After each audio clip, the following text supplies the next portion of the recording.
batalya. Kami kay classmate.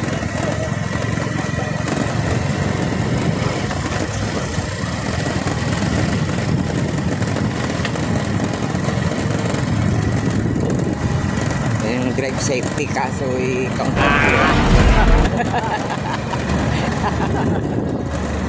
6 hours later. Uwihin na ako. Mabuti na itong safe. Mahirap nang magmotor pag hani rin nakakainom na. Tama-tama itong pagsibat ko na ito. Wala na, sarado na mga bahay-bahay. Wala na rin mga tao. Tahimik na sila. Okay ang aking pag-uwi nito. Safe ako nito.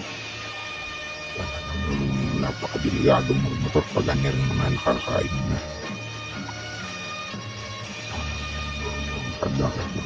Oops. May dalawa pang kabataan nakatambay ko. May iniintay itong mga katas mo itong chicks. Okay. Sige. Bye-bye.